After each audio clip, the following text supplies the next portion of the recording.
Hello friends, வாங்க வணக்கம். நம்ம முன்னாடி ஒரு வீடியோவில் நான் போட்டிருக்கேன் கட்டிங் எப்படி போடலாம் லைனிங்கு அப்படின்னு சொல்லிட்டு. இப்போ வந்து அது எப்படி அட்டாச் பண்ணலாம் முதுகு பகுதி அப்படிங்கிறத உங்களுக்கு நான் சொல்ல போகிறேன். இப்போ நான் இந்த எக்ஸ்ட்ரா பீஸ் எப்படி வெட்டணும்னு சொன்னேன் இல்லைங்களா, அந்த பீஸு தாங்க. இப்போ வந்து ஃபஸ்ட்டு பழகிறவங்களுக்கு எல்லாம் ஒட்டுக்கா வச்சு ஜாயின் பண்ணிங்கன்னா உங்களுக்கு கொஞ்சம் கஷ்டமாக இருக்கும். அப்போ என்ன பண்ணுறீங்க அப்படின்னா, நல்லா துணியை வெளியே எடுத்து வச்சுட்டு லைனிங் துணியோட இந்த எக்ஸ்ட்ரா பீஸ் இருக்குது இல்லைங்களா, இந்த பீஸை அப்படியே இதில் அட்டாச் பண்ணிடுங்க. ஒரு தையல் ஓட்டிடுங்க, ஒன்றும் தப்பு இல்லை.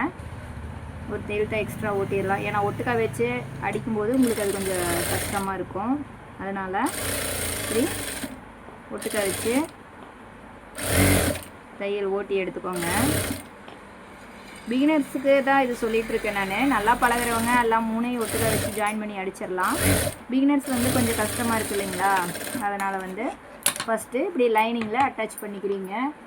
அட்டாச் பண்ணினதுக்கப்புறம் லைனிங் வச்சு அட்டாச் பண்ணிவிட்டு இப்படி எடுத்துக்கோங்க. அதுக்கப்புறம் இது மேலே நல்ல துணி இருக்குது இல்லைங்களா, அதுக்கு நல்ல சைடு பக்கமே போட்டு ஃபஸ்ட்டு அடிச்சுக்கலாம். இந்த துணி மேலே வரணுங்க, லைனிங் துணும் மேலே வரணும். இது நல்ல பக்கத்துக்கு மேலே போட்டிருக்கிறேன். திருப்பி அடிக்கும்போது அது உள் சைடு போயிடும். ஓகேங்களா, இப்படி இதை போட்டுட்டு பிகினர்ஸ் வந்து இதை வந்து கட் பண்ணாதீங்க. ஏன்னா கட் பண்ணிட்டீங்கன்னா உங்களுக்கு முன்ன பின்ன இழுத்துக்கிட்டு போகிற மாதிரி இருக்கும், அடிக்க கொஞ்சம் கஷ்டமாக இருக்கும். இந்த மாதிரி கடைசியாக கட் பண்ணுற மாதிரி முதலுக்கே அதை விட்டுட்டு அடிச்சிட்டிங்கன்னா பிரச்சனையே இல்லை. அவ்வளோதாங்க. இதோட வச்சு அப்படியே ஜாயின் பண்ணிட வேண்டியதுதான்.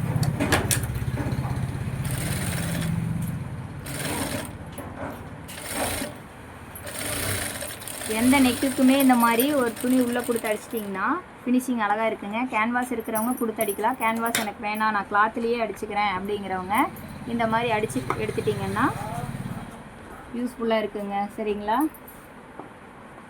இப்போ அடிச்சுட்டு இதை நம்ம கட் பண்ணிக்கிறோம். கட் பண்ணி முடிச்சுட்டு அதுக்கப்புறம் இந்த இடத்துல குட்டி குட்டியாக இது வளைஞ்சு கொடுக்கணும் இல்லைங்களா, அதுக்கு இடத்துல கொஞ்சம் கொஞ்சமாக கட் பண்ணி விட்டுக்கோங்க. இது எல்லாத்துக்குமே தெரியும், தெரியாதவங்களுக்கு சொல்கிறேன். ஒரு சிலர் இதை கட் பண்ணாமையே மடிப்பீங்க, மடித்து அடிக்கிற போது அது விரிஞ்சு கொடுக்காது, கொஞ்சம் அந்த இடத்துல சுருக்கு வரும். இந்த மாதிரி கட் பண்ணி சுற்றிலே விட்டுட்டிங்கன்னா சுருக்கு வராது, அதுக்காகத்தான். அதுக்கப்புறம் இப்படி எடுத்துகிட்டு லைனிங் துணி மேலே படிமான தையல் ஓட்டுங்க. படிமான தையல் ஓட்டிட்டு மடக்குனீங்கன்னா ஃபினிஷிங் இன்னும் சூப்பராக வருங்க. ஆனால் கம்பல்சரி படிமான தையல் ஓட்டணும், ஓட்டாமல் அடிக்காதீங்க. ஒரு சிலர் அந்த மாதிரி தான் பண்ணுறாங்க. படிமான தையல் என்ன பண்ணுறோம், ஒரு தையல் மிச்சம் பண்ணலாம் அப்படிங்கிற மாதிரி நினச்சிட்டு பண்ணுறாங்க. அப்படி வேணாம். நம்மளுக்கு துணி ஃபினிஷிங்காக வரணும் அப்படின்னா படிமான தையல் போட்டுருங்க. போட்டாச்சு. இப்படி போட்டு எடுத்ததுக்கப்புறம் இப்படி திருப்பினீங்கன்னா நீட்டாக வருங்க, அழகா. இது மேலே திருப்பியும் நம்ம ஒரு தையல் அடிச்சுக்கலாம். சுற்றிலையும் ஒரு தையல் அடிச்சுக்கலாங்க ஓரமாக.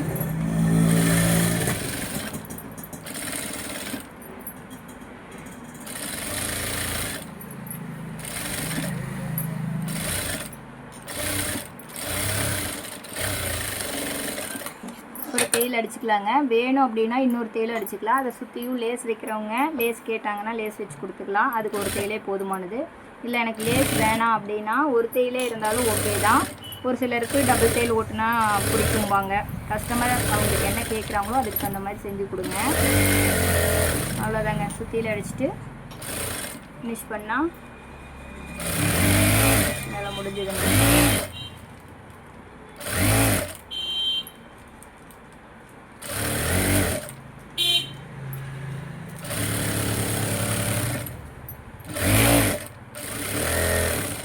பிகினர்ஸ் கொஞ்சம் இழுத்து பிடிக்கிறதுக்கு இங்கே லூஸ் கொடுக்காத அடிக்கணும். அப்படி இருக்கிறவங்க ஊசி இருந்ததுன்னா சைடில் அங்கங்கே பிடிக்கிற மாதிரி குத்திக்கோங்க. அப்போ கொஞ்சம் ஈஸியாக இருக்கும் அடிக்கிறதுக்கு.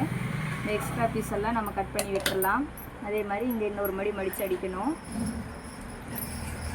அதையும் மடித்து அடிச்சிடலாம்.